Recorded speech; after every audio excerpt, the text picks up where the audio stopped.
여러분 안녕하십니까? 기록적인 집중호우로 충청은 물론 전국에 큰 침수 피해가 발생했습니다. 지난 15일 정부는 충남 논산시, 서천군 등 피해가 큰 5개 지방자치단체를 특별 재난지역으로 우선 선포했는데요. 오늘 시시각각에서는 기후변화로 인해 일상화되고 있는 극한호우와 재난, 효과적인 대비책은 무엇인지 함께 고민해보는 시간을 가지겠습니다. 함께해 주신 분들 소개해드리겠습니다. 모건대학교 경찰행정학부 권선필 교수 자리하셨습니다. 예, 안녕하세요. 대전보건대학 재난소방건설안전학과 이동열 교수입니다. 네, 안녕하세요. 이동열입니다. 대전소방본부 119 특수대응단 박종구 소방이 자리하셨습니다. 안녕하십니까. 대전 MBC 보도국 이승섭 기자 함께하겠습니다. 안녕하세요.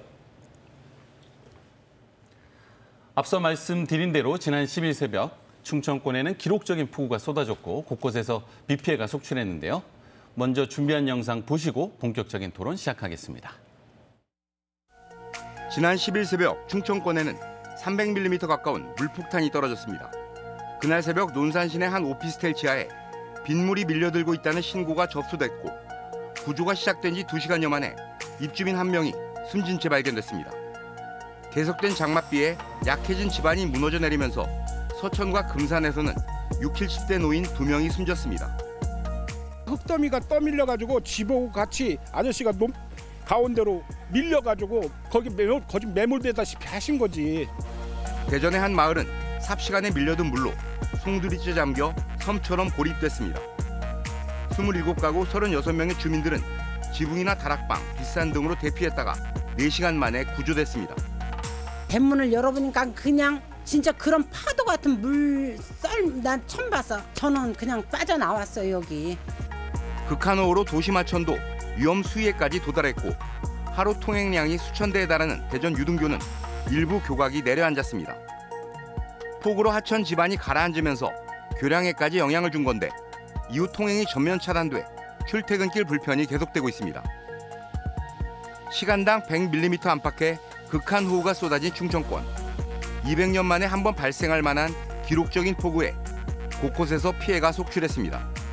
지난 16일에는 시간당 60mm가 넘는 집중호우가 아산과 천안 등 충남 북부권에 집중돼 둑이 붕괴되고 하천이 범람해 주민 대피령까지 내려졌습니다.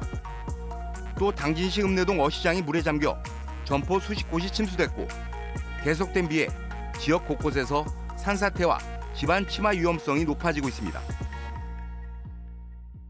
자, 집중호우를 넘어 극한호우 시대가 시작된 것 같습니다. 영상을 통해 보신 바와 같이 인명과 재산 피해가 잇따르고 있는데요. 우선 이승섭 기자님께요. 우리 지역의 비 피해 상황 어떤지 먼저 듣고 시작하겠습니다. 네, 우리 지역에는 지난 8일부터 집중호우가 쏟아졌습니다. 지난 9일 서천과 부여에는 시간당 110mm 안팎의 집중호우가 쏟아졌고요. 또 지난 18일에도 당진과 서산 일대에 시간당 90mm에 가까운 말 그대로 극한호우가 쏟아졌습니다. 인명 피해도 컸습니다. 논산에서는 침수된 승강기에 갇혀서 50대 남성이 숨졌고 금산과 서천에서는 산사태로 60, 70대 노인 2명이 숨졌습니다. 지난 10일에는 출근길에 대전 도심의 주요 도로인 유등교가 침하되는 아찔한 사고도 있었습니다. 또 지난 18일에는 당진에 많은 비가 내리면서 시장과 학교가 물에 잠기기도 했고요. 충남도는 지난 8일부터 사흘 동안 내린 집중호우로 1,450억 원의 재산 피해가 발생한 것으로 현재까지 잠정 집계하고 있습니다. 또 앞서 말씀하신 것처럼 논산과 서천은 특별 재난지역으로 우선 선포됐고요. 같은 기간 대전은 206건의 피해 신고가 들어와서 44억여 원의 피해가 발생한 것으로 현재까지 집계가 됐습니다. 하지만 이번 집계에는 방금 전 말씀드린 지난 18일에 당진 도심 또 서산 농경지 같은 피해나 그 이후에 발생한 침수 피해가 빠져있기 때문에 조사가 더 진행될수록 이 피해 규모는 더 커질 것으로 예상하고 있습니다. 네, 기록적인 폭우인 만큼 기록적인 피해가 커졌는데요. 오늘 권선필 교수님은요, 전문가이자 피해자 입장에서 저희가 모셨습니다. 지금 거주하고 계신 용촌마을 전체가 침수되었다고 들었는데요. 당시 상황에 대해서 말씀 듣겠습니다. 그 앞에 이제 화면에 이렇게 나왔던 데가 이제 저희 마을입니다. 제가 살고 있는 마을인데 10일 새벽 4시쯤 이제 갑자기 그 대피하라고 하는 통장님 방송이 2차례 있었고요. 그래서 나가 보니까 이미 물이 차기 시작해서 급하게 차량을 옮기시는 분이 있었고 못 옮기신 분이 있었고요.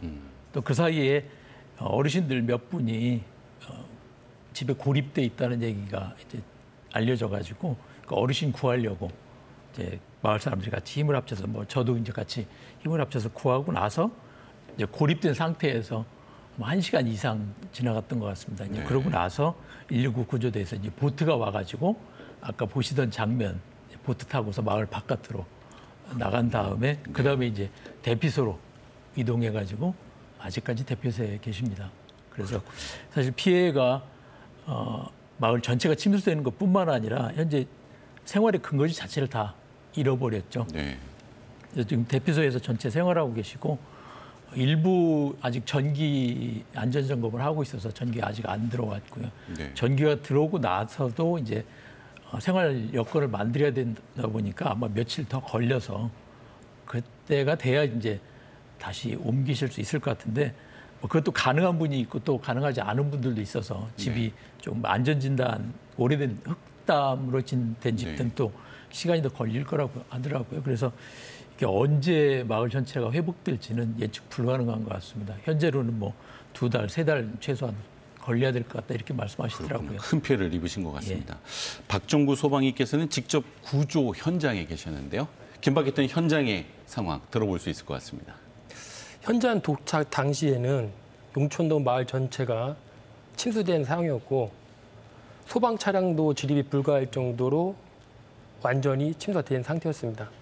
눈에 보이는 집집마다 처마 밑까지 물이 차올라서 어르신들이 손 흔들면서 구조를 기다리는 아주 긴박한 상황이었고요. 이에 우리 소방 당국에서는 3개 구조대를 급파해서 구조보트를 이용해서 27가구 36명을 구조를 완료했습니다. 예년과는 다른 경험이셨을까요? 지금 자연재난이 급변화하고 대형화되면서 동시다발적으로 일어나기 때문에 저희들이 경험했던 그 이상 규모로 발생되고 있습니다. 그렇군요. 자, 구체적인 비 피해 상황은 이어서 논의해 보도록 하고요. 일단 집중호우를 넘어서는 극한호우, 그 이유에 대해서 먼저 살펴봐야 할 것 같습니다. 이동열 교수님, 이렇게 극한호우가 늘어나고 있는 이유는 어떻게 봐야 할까요? 사실 우리나라가 이제 올해 뭐 우기라던가 극한호우라는 단어를 많이 사용을 하고 있습니다. 이 극한호우라는 정의를 찾아보니까요. 1시간 누적 강수량이 72mm 이상 또는 1시간의 누적 강수량이 50mm 이상이면서 동시에 3시간 누적 강수량이 90mm 이상인 비를 말합니다. 3시간. 상당히 많은 양의 비인데요. 사실 최근 몇 년간의 이 짧은 시간에 많은 비를 퍼붓는 이 국지성 호우가 굉장히 주를 이루고 있는데요. 올해는 그 양상이 더 큰 이유가 요 북태평양 고기압이 크게 발달했기 때문인 것으로 보입니다. 요 인도양과 우리나라 요 인근의 서태평양의 수온이 급격하게 올라가면서요. 요 대류 활동이 활발해지고 또 연쇄 반응으로 인해서 북태평양 고기압을 좀 강화시키는 경향이 있는데요. 이 북태평양 고기압과 이 북쪽에서 내려오는 찬 기단이 만나면서 이 아주 얇은 층의 장마 기단을 만들게 됩니다. 그런데 이 북태평양 고기압과 찬 기단이 만나는 이 가장자리에 있는 부분이 바로 한반도의 위쪽인 거죠. 그러다 보니까 아주 짧은 시간에 많은 비가 내리게 되는 겁니다. 여기에서의 또 하나의 특징은 이 하층 제트라는 게 나옵니다. 제가 이 하층 제트라는 걸 찾아보니까요. 이 고도 800m 정도에서 초속 10에서 12m 정도로 부는 강한 남서풍이라고 합니다. 이 강한 남서풍에 의해서 바다에 있는 수증기를 우리나라로 이렇게 진입시키는 역할을 하는데요. 사실 우리나라 이제 밤에 비가 많이 내리는 이유가 아무래도 이 낮에는 직사광선이 땅을 데우다 보니까 이 위로 올라가는 난류가 형성되어서 이 하층 제트를 막습니다. 그러다 보니까 이 수증기가 막혀서 실제적으로 수증기가 유입되지 못하는 상황이었다가 밤이 되면 이 온도가 다시 내려가기 때문에 이 뭉쳐져 있던 하층 제트 이 기류에 수증기가 밀려오는 거죠. 그래서 지속적으로 비가 계속해서 내리게 되는 겁니다. 그러다 보니까 아주 짧은 시간에 국지성 호우가 예년보다 훨씬 더 많은 양으로 내리는 것처럼 보입니다. 과거와 다른 집중호우의 가장 중요한 원인은 기후 네, 위기, 맞습니다. 기후 변화에 있다라고 요약할 수 있을 것 같은데요. 저도 사실 옛말에 억수같이 비가 내린다라는 말은 체감하지 못했는데 최근에 비가 내리는 것이 그런 양상 아닌가 생각이 됩니다. 시간당 100mm의 비가 내리는 것 저도 처음 경험해 봤는데요. 재난 현장에서 직접 느끼시는 집중호우의 느낌 어떻게 변화되고 있다라고 느끼시는지요? 지금 이상 기후 변화로 태풍의 발생 빈도는 적은 반면에 시간당 100mm 이상 잦은 물폭탄급 극한호우가 동시다발적으로 발생되는 경향이 있습니다. 이로 인해서 저지대 주택이라든가 도로가 침수되고 제방이 무너지고 산사태가 발생됨으로써 많은 인명피해와 재산피해가 발생되는 현실입니다. 특히 대전 같은 경우는 도심지에 3대 하천이 흐르고 있어가지고 그 피해 양상은 매년 증가하는 추세입니다. 그렇군요. 다시 용촌동 상황으로 돌아와서요. 용촌동 침수, 소방당국에서는 그 원인을 어떻게 분석하고 계시는지요? 그 갑천 상류하고 두개천 합류 지점 인근에 제방이 무너져가지고 많은 양의 물이 유입되면서 마을 전체가 침수된 것으로 파악되고 있습니다. 그렇군요. 강우의 1차적인 원인이 있다라고 짚어주셨는데 이승섭 기자님, 주민들이 느끼는 이 강우 피해의 원인은 좀 다를 수 있을 것 같습니다. 예, 뭐 일단 권 교수님이 주민으로 계시기 때문에 더 잘 아시겠지만 지대가 좀 낮다고 들었습니다, 현장이요. 그런 부분 때문에 좀 우려가 많이 컸던 부분이 있었고 정말 다행인 것은 주민분들께서 굉장히 빠르게 옥상이나 높은 지대로 그 당시에 대피를 굉장히 잘하셨다고 들었어요. 그래서 다행히도 인명피해는 없었고 또 교수님처럼 적극적으로 인명구조를 도와주신 분들 계셨기 때문에 다행히도 좀 인명피해가 없었던 게 큰 그래도 참사를 막지 않았나라는 생각이 들었습니다. 그렇군요. 이번 피해가 집중된 지역의 공통점은 갑천을 중심으로 했다라는 점인데요. 용문동, 도안동, 정림동의 경우 사실 역사적으로 저지대 침수가 반복되었던 지역인데요. 이 때문에 재해라기보다는 인재라고 하는 지적도 있습니다. 권섭 교수님 어떻게 평가하시는지요? 일단 그 인재라고 할 수 있는 부분은 직접적으로는 이제 제방 붕괴가 첫 번째 원인이거든요. 그러니까 제방 붕괴가 됐다는 건 이제 제방의 관리 책임 얘기를 할 수밖에 없는 것 같습니다. 그러니까 일정한 정도의 수량에 대응할 수 있도록 제방이 만들어지고 관리가 됐어야 되는데 이제 그 관리가 안 돼서 제방이 붕괴됐기 때문에 그 부분에 대해서는 이제 관리 책임이 있을 것 같고요. 근데 이제 그 부분 관리 책임이라고 하지만 이게 예측할 수 있었나 없었나라고 하는 거에 대해서 논란이 있을 수 있을 것 같습니다. 근데 수량이 그동안 과거에 비해서 그렇게 비가 더 많이 온 건 아니었던 걸로 알고 있고요. 다만 이제 저희 동네 가까이에 지금 산업단지가 공사 중에 있거든요. 26만 평 정도 되는데 네. 거기에서 일시에 많은 분들이 흘러내려오면서 수량이 급격히 늘어나고 압력이 늘어나지 않았을까 이제 이런 예측들을 하고 있습니다. 그래서 그 부분은 이제 또 다른 문제가 될 것 같아요. 그러니까 예측 가능한 상황이었는데 거기에 대한 대비를 잘 했는가라고 하는 문제를 보면 뭐 인재의 측면이 있을 것 같습니다. 또 다른 부분은 제가 이제 개인적으로 저희 동네에도 그렇고 이제 말씀하신 이 갑천 주변 지역을 특히 침수가 되는 지역을 보면 조금 오래된 동네들이죠. 그러니까 쉽게 얘기하면 도시 인프라 자체가 조금 오래되다 보니까 유등교도 마찬가지인 것 같습니다. 이게 오래되다 보니까 새로운 상황에 적응하기에는 부적합한. 그래서 이 일정한 시기가 되면 좀 그 새로운 환경에 대비해서 인프라가 개선이 되거나 좀 변화가 됐어야 되는데 그게 안 되다 보니까 앞으로 이런 사고, 재난이 일어날 가능성이 점점 많아지겠다 이런 생각도 듭니다. 유등교 대표적인 예잖아요. 그렇습니다. 예, 그게 벌써 50여 년 가까이 됐다고 그러던데 지금 재난 지역이 전부 다 그런 지역입니다. 사실은 저희 동네도 마찬가지고요. 기본적인 인프라가 만들어진 지가 상당히 오래돼서 새로운 상황이 벌어질 때 거기에 대한 대응이 어려울 수밖에 없는 또는 재난이 발생할 수밖에 없는 그런 상황이 같다 그런 생각도 들었습니다. 자, 권선필 교수님께서는 기후변화에 따른 예측 불가능성 요인도 있고 또 치수대책과 관련된 개발이 제한되었던 점도 있다라고 하는 지점 지적해 주셨는데 이동열 교수님께서는 어떻게 보시는지? 일단 무엇보다 저지대 침수 원인은 우리 교수님께서 말씀해 주신 것처럼 일단 외부의 물이 유입되는 게 가장 큰 원인이라고 볼 수 있겠죠. 사실 이 예전부터 계속해서 반복돼 왔던 이 저지대 침수라는 것 자체가 이 주변에 있는 하천의 홍수위보다 낮은 지역이거나 또는 비슷한 높이에 살고 계시는 분들이 보통 많이 피해를 겪으셨거든요. 이런 것에 대해서 뭐 그 나라에서도 지자체에서도 뭐 치수 사업을 하긴 했지만 사실 기후 변화에 좀 더 적응을 제대로 못한 측면도 없지 않아 있는 것 같고요. 일단 이런 예방을 하더라도 이 위쪽으로부터 내려오는 유량이 너무 많게 되면 사실상 이 막혀버린 이 하천에 더 이상 물을 내보낼 수가 없기 때문에 그 마을에 고립이 될 수밖에 없습니다. 그리고 또 이 유량이 많아지고 또 하루로 갈수록 이 유속 또한 빨라지기 때문에 아까 말씀해 주신 것처럼 제방이 붕괴되는 현상이 발생하기도 하고요. 또 저는 추가적으로 도시개발에 또 약간 문제가 있다고 생각합니다. 이 도시개발 자체가 경제성 등의 이유로 이 하천 위주로 개발이 되고 있거든요. 저희들이 이제 한강 뷰, 갑천 뷰 이런 그렇군요. 천 뷰를 굉장히 좋아하시잖아요. 네. 그러다 보니까 이런 것들을 짓는데 너무 치중한 나머지 제일 중요한 뭐 우수 저감 시설이라든지 뭐 저류지 확보에 좀 미흡하지 않았나 이런 부분들이 좀 침수 피해를 좀 키우지 않았나 하는 저는 우려도 있습니다. 천변을 중심으로 개발되는데 불구하고 치수 대책은 충분하지 않았다라고 하는 또 쟁점도 지적을 해주셨네요. 앞서 권선필 교수님께서 말씀해 주셨는데요. 유등교 문제도 아주 중요합니다.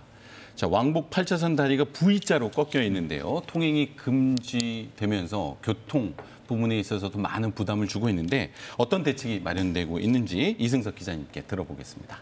네, 대전 유등교는 이제 하루에 차량이 4만 7천 대가 평균 오가는 교량입니다. 유등교는 지난 1970년에 준공이 됐습니다. 그러니까 54년 된 교량인데 대전 도시철도 2호선이 트램 노선도 여기에 포함이 돼 있습니다. 그 대전시가 사고 이후에 긴급 점검을 했는데 교각의 손상이 매우 심해서 전면 철거한 뒤에 재시공하는 쪽으로 가닥을 잡아가고 있습니다. 그래서 이 유등교가 철거되고 재시공하기까지는 최소 2년 반 또는 3년 넘게 걸릴 것으로 지금 전망이 되고 있고요. 대전시는 이 기간에 교통 불편을 좀 최소화하기 위해서 임시 가교를 설치하거나 또 유등교 교차로를 T자형으로 바꿔서 운영하는 방안을 좀 검토하고 있습니다. 그렇군요. 1차적으로는 교통 대책이 중요하겠지만 노후 교각 붕괴 그리고 안전성의 문제는 타 지역에서도 중요한 쟁점으로 제기된 바 있었습니다. 3대 하천에 존재하는 교각이 이 정도 강우에 위태하다면 종합적인 안전대책도 필요할 것 같은데 권선필 교수님 어떤 대책이 필요할까요? 예, 앞에서 잠깐 말씀드렸지만 특히 우리 대전 같은 경우 인프라가 만들어진 시기가 몇 개 시기로 이렇게 딱 나눠져 있거든요. 대부분. 그 말씀하셨던 54년 전 그때쯤 이제 한참 도시 기반이 생긴 게 있고 그다음에 둔산, 뭐 노은 이렇게 개발 시기에 맞춰가지고 인프라가 만들어지다 보니까 사실 한계에 도달한 부분이 상당히 있을 거라고 보여집니다. 그런데 이제 그 한계에 도달했는데 이 한계에 도달했다는 생각은 없이 다른 것만 개발을 사실 오히려 하고 있어요. 그렇군요. 그러다 보니까 유등교 같은 게 시작이라는 생각이 듭니다. 이건 시작일 뿐이고 이거와 유사한 사례들이 계속 나올 가능성이 있다라는 걸 좀 생각할 필요가 있는 것 같습니다. 그러니까 근본적으로 기후변화에 대한 대응책이 사실상은 없는 거로 제가 알고 있습니다. 우리 도시 자체가. 네. 그러다 보면 이거 정말 앞으로는 점점 더 이런 일이 더 많이 생길 텐데 저희 동네 같은 경우도 87년에 한 번 침수가 있었다고 그랬는데 무릎 올 정도였다는 거예요. 무릎에 올 정도.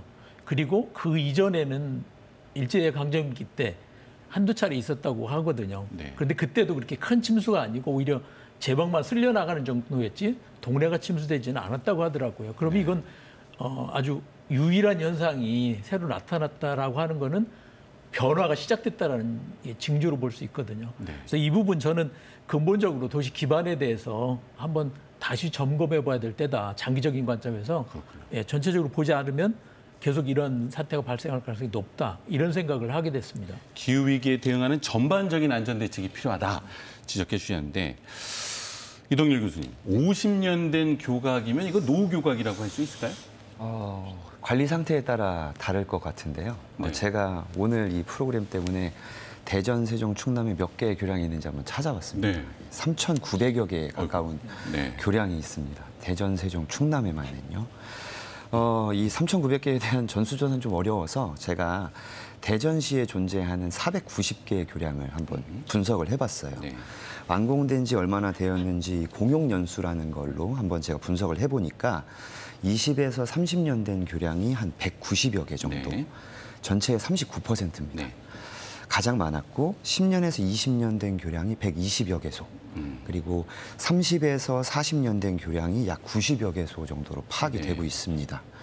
이러한 교량을 다시 또 상태별로 한번 저희가 분석을 해봤어요. 이 상태라고 하는 거는 매년 우리나라에서 이 교량의 상태 등급을 매기고 있는데 크게 5가지로 매기고 있습니다. A, B, C, D, E 5개인데요. 이 최상의 등급을 A로 놓고 가장 좋지 않은 등급을 E 등급으로 놓습니다. 그중에 A 등급의 교량이 몇 개인지 찾아보니까 34개소였고요. B 등급이 380여 개소, 그리고 네. C 등급이 80여 개소입니다. 그렇군요. 이걸 다 합치면 아까 말씀드렸던 490여 개소 정도가 나옵니다. 이 이야기는 D등급과 E등급이 없다는 얘기입니다. 우리나라의 지자체와 나라가 물론 교량을 잘 관리하고 있다고 저는 믿고 싶습니다. 네. 하지만 이런 교량의 어떤 등급의 상태는 우리가 B등급과 C등급의 교량은 사실 뭐 기능의 발휘나 시설물의 안전에는 지장이 없지만 이러한 교량이 우리의 재난 상황이 되었다면 어떤 상태로 변질될 것인가는 사실 알지 못합니다. 그래서 이런 것들에 대한 내용들에 대한 연구가 필요하고 또 수행되어야 될 것 같다라는 말씀을 드리고요. 네. 요거와 관련해서 또 자료를 하나 찾아봤습니다. 네. 올해 2월에 감사원에서 발표한 사회 기반 시설 분야의 기후 위기 대응 및 실태 보고서가 있습니다. 여기에 보시면 기후 변화를 반영하지 않은 하천 설계 기준으로 인한 교량의 붕괴 위험 대비가 부족하다라는 이야기를 하고 있습니다. 우리가 교량은 다양한 이 설계 기준에 의해서 설계가 되고 있고 또 시공이 되고 있는데요. 이 중에 가장 중요한 것 중에 하나가 바로 계획 홍수위라는 겁니다. 이 계획 홍수위는 우리가 일반적으로 몇 년간의 평균 자료를 바탕으로 해서 이 정도의 높이라면 홍수의 높이다. 그러므로 교량은 요 높이보다는 높게 지어야 된다라는 의미인데요. 사실 이런 것들이 기후 변화에 따라서 홍수위가 점점 높아지고 있는 상황이거든요. 네. 그러다 보니까 사실 지금 지어진 교량들이 잘못 지어졌다는 것이 아니라 지금 계속해서 홍수위가 바뀌고 있기 때문에 이런 부분들을 지금 운용하고 있는 교량에 반영해야 하는 부분들 또는 앞으로 새로 건축되거나 시공되어지는 교량들에 어떻게 적용을 할 것인가에 대한 내용들에 대한 고려가 필요하다는 이야기입니다. 완전히 새로운 고민이 필요할 것 같습니다. 네. 권선필 교수님, 자 이게 참 놀라운 사실을 말씀해 주셨는데요. 대전의 49개 교량 가운데 부적격 등급 평가를 받은 교량은 전혀 없었는데 예. 올해 이 정도 집중호우에 다리가 V자로 꺾이는 정도의 안전등급이라면 뭔가 좀 새로운 대책이 필요하지 않을까요? 말씀하신 직접적으로 말씀을 안 하셨지만 이 등급 자체의 신뢰성이 떨어진다라고 하는 거를 이제 사실은 말씀하신 거거든요.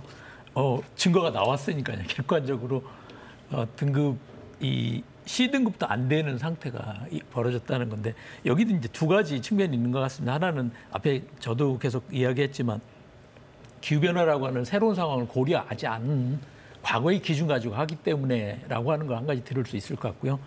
그 기준이 있음에도 불구하고 때로는 이 집중호우라고 하는 것이 저희가 예측하는 거랑 조금 다른 것 같습니다. 집중호우가 좁은 지역에 짧은 시간에 내리다 보니까 이게 그동안 우리가 통상적으로 알고 있는 거와는 전혀 다른 현상이 나타나는 것 같거든요. 저희 동네 같은 경우에도 그 호남선 철길이 있는데 수위가 이제 눈으로 보이잖아요. 이 8m 조금 넘는 게 이제 지금 홍수위 그렇게 표시가 돼 있는데 10m가 넘었다고 제가 들었습니다.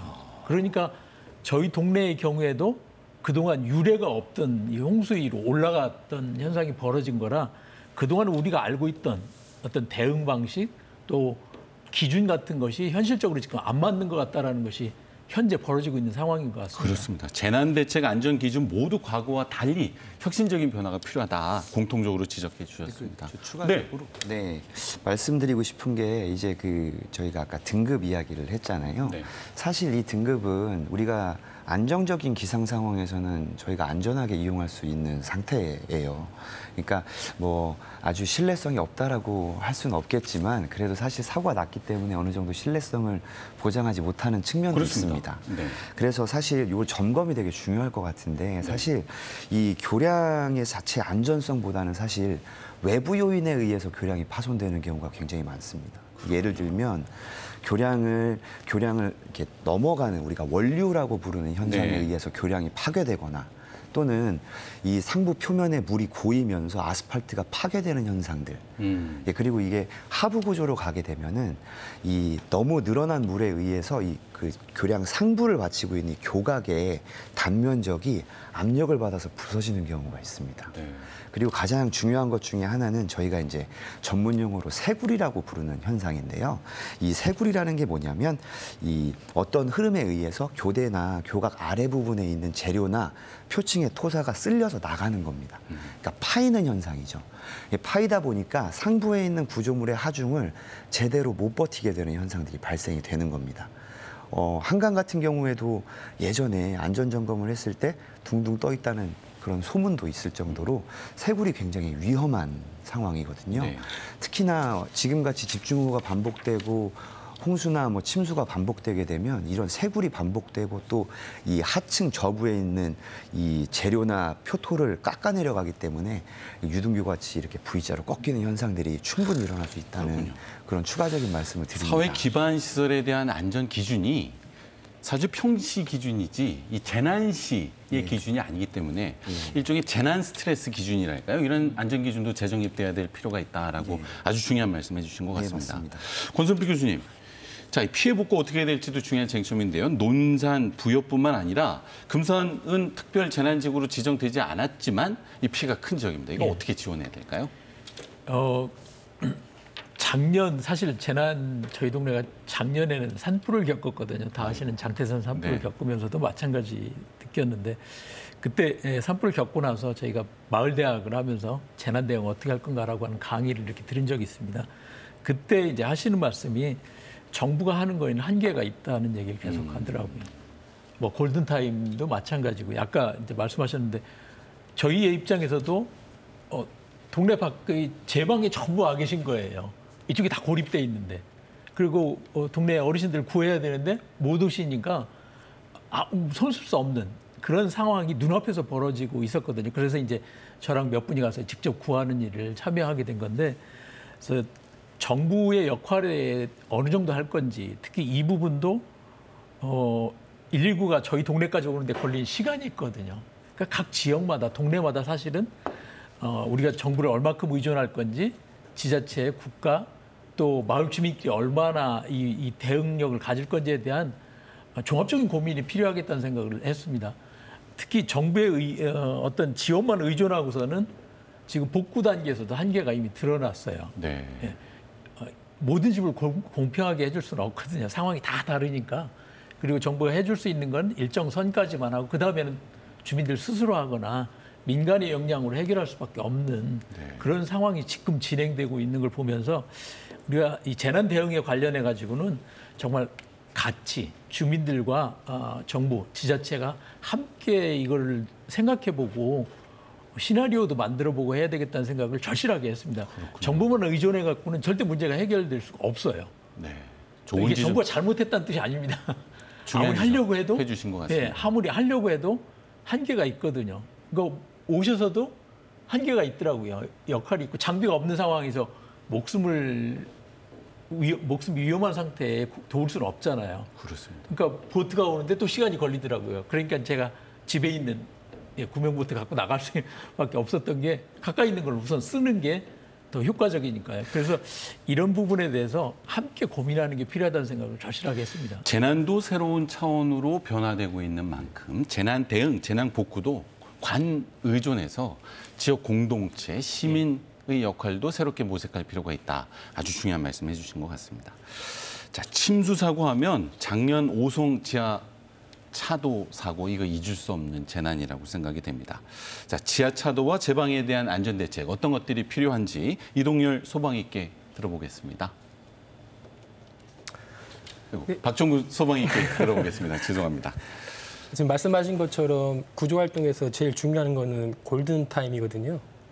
그래서 저희 대전 소방에서는 관할대에서 수상 인명 구조를 할 수 있는 스킨 장비를 갖춰서 신속하게 일차 출동을 하고요.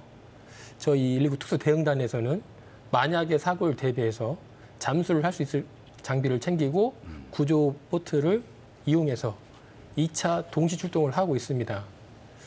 또 이 구조대원의 안전도 간과할 수 없는 문제이기 때문에 그 유속이 2m/s 이상 되면 구조대원의 투입을 좀 자제하는 사항도 있고요. 네. 지금 교수님께서 말씀하신 부분에 대해서는 저희도 절실히 이해를 하고요.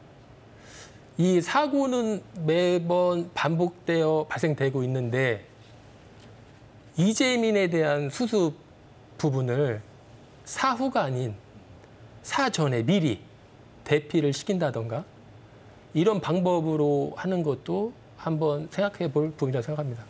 사전에 대피시키신다라는 것에 대해서 구체적인 또 방안 한번 들어보겠습니다.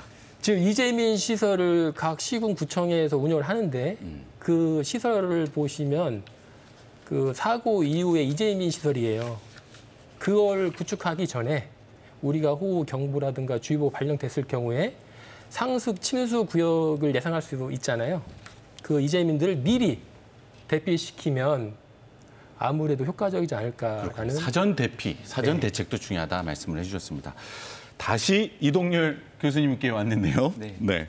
작년 오송 지하차도 사고의 교훈을 기억하면서 지하차도와 제방에 대한 안전대책 어떤 것들이 좀 보완돼야 될 필요가 있을까요? 네, 요 지하차도 같은 경우에는 지금 대전, 세종, 충남에 약 90여 개가 넘는 지하차도가 있는 걸로 파악이 됩니다. 네. 지하차도의 특성상 이 지표면보다 아래에 있거나 하천 홍수위보다 아래에 있어서 이 침수의 위험이 가장 높다고 볼 수 있는데요. 이런 경우에 이 비상발전기나 이 배수 펌프 등이 제대로 구비가 되어 있고 또 작동을 하는지 미리미리 확인을 하는 것이 필요하겠고요. 오송 지하차도 침수 이후에 많은 지하차도의 대전에도 마찬가지지만 비상 진입 차단 시설 이런 것들 만들었고 점검했고 배수로 정비 실시했습니다. 그리고 심지어는 몇몇 지하차도 중에는 긴 구간에 침수 시에 붙잡고 탈출할 수 있는 핸드레일도 설치가 됐습니다.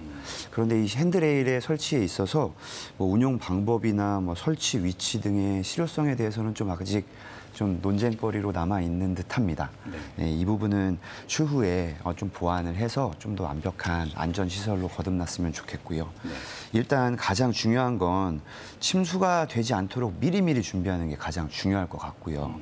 아까 우리 소방위님께서 말씀해 주신 것처럼 침수가 시작되거나 또는 침수의 징후가 있다면 일단 안전사고가 일어나지 않도록 접근을 차단하고 그다음에 우회 안내 등을 하는 것을 우리 유관기관과 좀 적극적으로 협력을 해가지고 좀 이용을 했으면 좋겠고 신고 체계라든가 아니면 CCTV 활용 등을 좀 더 구체적으로 활용했으면 좋겠습니다. 그리고 또 요 제방 같은 경우에 제방은요 사실 한번 무너지면 추가적인 붕괴 위험 때문에 사실 바로 복구 작업에 들어가기가 어렵습니다.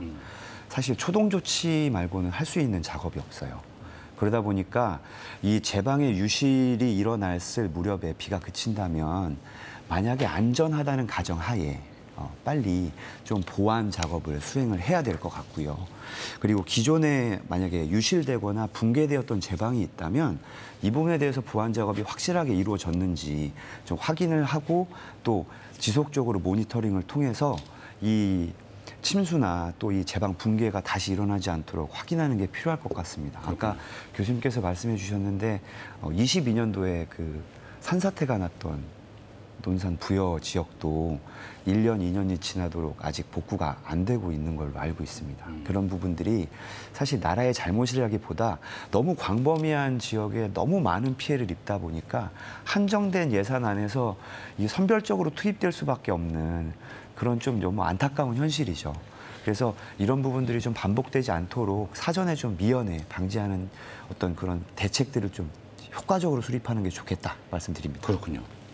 자, 기후위기로 인한 재난, 이게 사실 세계적인 현상이라고 할 수가 있겠는데요. 세계 기상기구 WMO에서는 극한호우에 대비해서 사전 경고 시스템을 10분 강우량으로 바꿔야 된다라는 필요성을 제기하기도 했다고 합니다. 이승섭 기자님, 어떻게 생각하시는지요? 네, 현재 기상청이 주로 제공하고 있는 폭우 정보가 이제 1시간당 강우량입니다. 그 1시간당 강우량을 보고 이제 일반인들도 체감을 하고 얼마나 짧은 시간에 많은 양이 맞는지를 체감을 하는데, 앞서 말씀하신 뭐 극한 호우의 정의라든가 또 호우특보 기준도 짧게는 뭐 1시간 아니면 3시간 단위의 강우량으로 이제 기준을 잡고 있습니다. 근데 기상청은 현재 15분당 강우량도 측정을 해서 홈페이지에 공유를 하고 있거든요.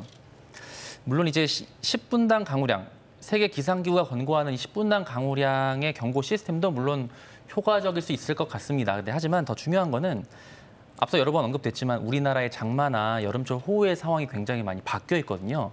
그런 기후 변화에 맞는 그런 경고 시스템이, 그러니까 우리나라의 현재 여름철 강우에 맞는 경고 시스템이 새롭게 구축되어야 한다라는 사실은 부정할 수가 없을 것 같습니다. 네, 권선필 교수님, 극한 호우에 대비한 전반적이고 포괄적인 안전 시스템 어떻게 좀 어떤 방향에서 재검토해봐야 될까요?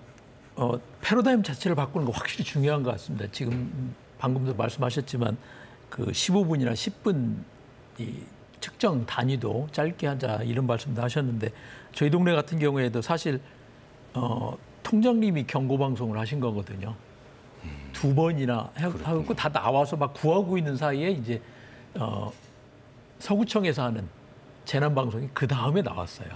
그러니까 이미 늦은 거죠.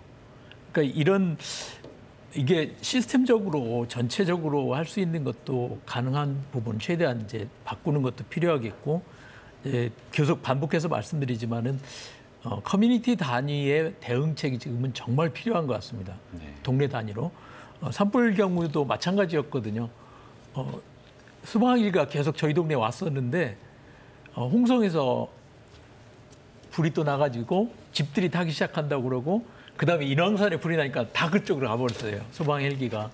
그러니까 우선순위가 밀릴 수밖에 없는 거고 인정할 수밖에 없거든요. 그렇다면 그때는 남아있는 사람들끼리 대응을 해야 되는 상황이니까 네. 이게 각 동네마다 또는 이 지역 단위마다 자체적인 계획을 반드시 가져야 될 거라는 생각을 하게 됐습니다. 그렇군요. 자, 이제 세부적인 사항에 대해서 박종구 소방위께 좀 여쭤보겠습니다. 자, 집중 강우, 극한 호우에 직면했을 때 개인적으로 좀 안전을 지킬 수 있는 세부적인 경험적인 사례 같은 것들 소개해 주시면 어떤 것들이 있을까요? 일단 집중호우가 발생되면 집안에 물이 들어찰 수 있는 경우가 제일 많이 발생할 것 같고요. 이럴 때는 예방이 제일 좋은 방법입니다. 그 사전에 기상 정보를 미리 파악해서 출입구에 물막이판이라든가 모래 주머니 등 경계턱을 설치해 주시고요. 전기나 가스 시설을 차단한 후에 안전한 가옥으로 대피하시는 게 제일 중요하고요. 그게 여의치가 않으신 경우에는 이게 빗물이 출입구에 들이닥치면 수압에 의해서 고립되는 상황이 발생될 수 있어요. 그래서 그걸 예방하기 위해서 물이 차기 전에 한 50cm 정도의 출입구를 열어서 고정시키고 그 고립을 방지하는 것이 제일 좋습니다. 그리고 이게 보통 보면 저희가 그 수심이 무릎 이상 차면 자력으로 피난을 하지 말라 하는 자제를 공고하거든요. 아무래도 위험성이 따르기 때문에요. 근데 만약에 너무 급박한 상황에서 자력으로 피난한다고 하면 그 인도와 차도의 가장자리는 피해 주시고 아무래도 배수시설에 의해서 휩쓸갈 수도 있고요. 그리고 맨홀의 뚜껑으로 충격을 받을 수도 있고 그 맨홀에 추락하는 사고도 발생될 수 있습니다.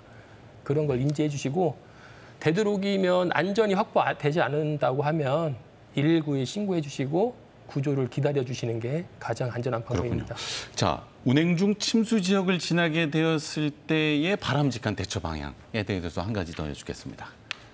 보통 이 지하차도와 겸해서 설명드리겠습니다. 이게 차량 같은 경우 그 타이어의 3분의 1 이상 수심이 차면 아무래도 배기 머플러에 물이 막혀서 시동이 꺼질 확률이 높다고 해요.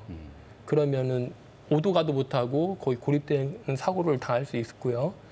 불가피하게 차도에 진입했는데 물이 차오른다 하시면 차량의 창문을 모두 개방해 주시고 차량 좌석을 뒤쪽으로 맨 끝까지 밀어주십니다. 그래서 내가 탈출할 수 있는 공간을 확보를 하는 거거든요. 네. 알다시피 이 전기장치의 취약점이 물이잖아요. 아무래도 물과 맞닿으면 전기가 통제가 안 될 수가 있어요. 그럴 때에는 우리 승객용 좌석 뒤에 보면 헤드레스트를 탈거를 해서 창문을 파괴해서 탈출하는 방법도 있고요.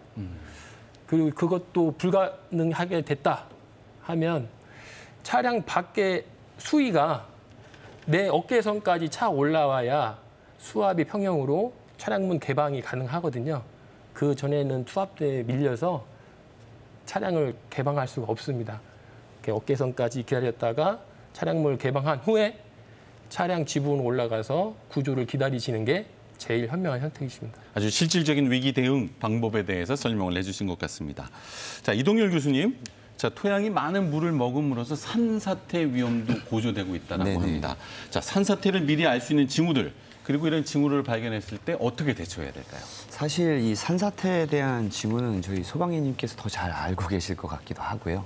많은 분들께서 이미 방송으로 아마 많이 접하셨을 것 같습니다. 일반적으로 산사태가 나기 직전에 징후라고 한다면 뭐 땅이 울리는 소리, 웅웅하는 소리라던가 아니면 워낙에 많은 물을 머금었기 때문에 용수가 바깥으로 튀어나오는 우리 용출되는 현상이라고 이야기하는 튀어나오는 현상이라든지요. 아니면 산 꼭대기 부분부터 흙이 밀려서 내려오기 때문에 산 꼭대기나 중간쯤부터 갑자기 나무가 쓰러지기 시작합니다. 예, 그래서 이런 부분들이 토사가 쓸려 내려오면서 산사태가 좀 더 커지는 양상을 보이는데요. 이렇게 산사태가 일어났을 때 많은 분들이 이 물길을 따라서 이동하시는 경우가 많으세요. 그런데 이 물길을 따라서 토사가 흘러내려오는 경우가 굉장히 많기 때문에 이 부분을 피해서 반대편 위로 올라가시는 게 오히려 더 안전하다라고 이야기를 합니다.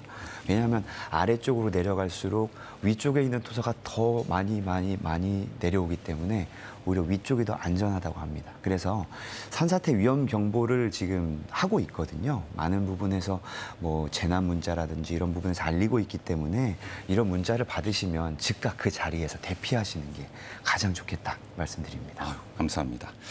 자, 이승섭 기자님께는 마무리 말씀을 겸해서 들어야 할 것 같은데요. 기후위기로 인한 집중호우, 자연재해가 일상화되는 가운데 우리 사회가 어떤 준비를 해야 할지 마무리 말씀을 겸해서 이승섭 기자님께 먼저 듣고요. 그리고 권선필 교수님께 듣고 오늘 마무리하겠습니다. 일단 저의 취재 경험을 좀 곁들여서 말씀 좀 드려보고자 하는데 제가 이제 10년 정도 넘게 기자 생활하면서 여러 차례 해마다 이제 여름철 장마라든가 취재를 하는데 최근 3, 4년 사이에 굉장히 수해가 해마다 반복이 되고 또 인명 피해나 재산 피해도 막대해지는 경향이 확연하게 드러나는 것 같습니다. 그래서 이런 기후 위기의 단면이 아닌가라는 생각이 드는데 저희가 지금 여러 가지 방면에서 대책이라든가 앞서 뭐 기후 변화에 대응해야 되는 어떤 당위성 이런 것을 언급을 해주셨는데 결국에는 더 이상의 피해를 막는 것이 가장 중요한 것 같은데 정말 근본적인 그러니까 당장 1, 2년을 보는 게 아니라 앞으로 10년, 20년 또 100년 이상 또 이번에 폭우도 사실은 200년 만에 폭우라는 그런 또 빈도가 붙었기 때문에 그런 먼 미래를 내다보고 하나씩 가능한 것부터 대책을 세우는 것이 필요하지 않을까 그런 생각이 많이 들어서 내년 여름 그 이후에도 더 이상 이런 피해가 반복되지 않았으면 하는 바람이 있습니다. 그렇군요. 가능한 것부터 실질적인 대책을 마련해야 된다라고 말씀해 주셨는데 여기에 대해서는 박종구 소방위께 좀 실질적인 방안이 무엇인지 들어볼 수 있을 것 같은데요. 제가 현장 경험을 하면서 느낀 거는 우리가 동경하는 이런 표현을 쓰면 안 좋긴 하겠지만 그 초강대국인 미국 같은 경우는 공권력이 막강합니다. 이 정당한 공무집행에 대해서는 그 누구도 행하지 않을 수 없는 공권력이 강하게 있거든요. 그러니까 저희도 안전조치상 미리 사전 행위를 할 경우, 행정 행위를 할 경우에 그 시민들의 불편사항을 감수를 못하시고 이렇게 민원을 제기하는 경우도 있고, 이게 좀 그런 현장에 애로점이 있거든요. 네. 근데 안전에 있어서만큼은 이 우리 공권력이 살아나야 우리 시민들한테 피해가 없을 거라고 생각합니다. 좋은 말씀해 주셨습니다. 재난 대응을 위한 행정 행위에 있어서 사회적인 저항이 있는데 안전에 대해서는 타협하면 안 된다라고 말씀을 해주셨습니다. 여기에 대해서는 또 이동열 교수님께서도 좀 이어서 말씀해 주실 것이 있을 것 같습니다. 네, 뭐 모두가 다 아시다시피 이 재난은 막을 수가 없습니다. 예, 그런데 이 재난에 대한 대비와 예방을 철저히 하게 되면 그 피해를 최소화할 수가 있죠. 이건 우리가 이론적으로 다 알고 있는 내용입니다. 네. 그런데 이런 예방과 대비를 그냥 주먹구구식으로 행정식으로만 풀어나간다면 이건 예방과 대비가 될 수 없을 것 같습니다. 그래서 실제적으로 이 관심을 가지고 꾸준히 관리를 해나가야 될 것 같고요. 장기적인 관점에서는 그 정책 수립이나 아니면 이 어떤 그 피해 예방 활동에 있어서 뭐 전문가나 또는 일반 시민들의 의견을 좀 잘 청취해서 이러한 정책에 반영을 한다면 좀 더 효과적으로 피해 예방에 도움이 되지 않을까라는 생각을 해봅니다. 앞서 권선필 교수님께서는 관의존 재해 대책뿐만 아니라 공동체 시민 중심의 역할도 강조해 주셨는데 실질적으로 시민의 목소리를 정부에서 좀 들으려면 어떤 구체적인 좀 대책들이 필요할까요? 사실 지금 많은 지역에서 비가 내리고 있고 많은 그 시민 여러분들께서 사실 이 집중호우로 곤란한 상황에 놓여 계시잖아요. 네. 그러다 보니까 이런 상황들이 반복되고 있는 상황이고 매년 아마 피해는 더 커질 걸로 예상이 됩니다. 그렇다면 올해 피해가 났다면 왜 피해가 났고 어떤 부분에서 보완이 필요한지에 대해서 정확하게 판단을 하고 평가를 내릴 수 있는 어떤 근거 자료가 남아 있어야 내년도 또 내후년도 또 5년, 10년 장기적인 플랜의 어떤 수립에 있어서 도움이 되지 않을까 그런 생각을 해봅니다. 자, 위기를 기회로 활용하기 위해서는 위기를 위기로 인식하는 것부터 출발해야 될 것 같은데 권선필 교수님께서는 올해 직접 피해자로서 위기를 위기로 인식하실 수 있는 경험을 하시게 된 것 같습니다. 자, 포괄적이고 미래적인 재난 대책을 위한 포괄적인 과제에 대해서 마무리 말씀을 겸해서 듣겠습니다. 예, 가장 중요하게 생각했던 건 여기 신뢰인 것 같습니다. 주민들 사이에 그리고 도와주시는 119 포함해서 이런 분들하고 서로 신뢰가 필요하다는 생각을 했고요. 신뢰가 있는 사람은 회복도 빠르더라고요. 도움도 많이 받고요. 어쨌든 지금 방금 이동일 교수님 말씀하셨던 재난에 대한 분석, 이거 정말 중요하다는 생각을 합니다.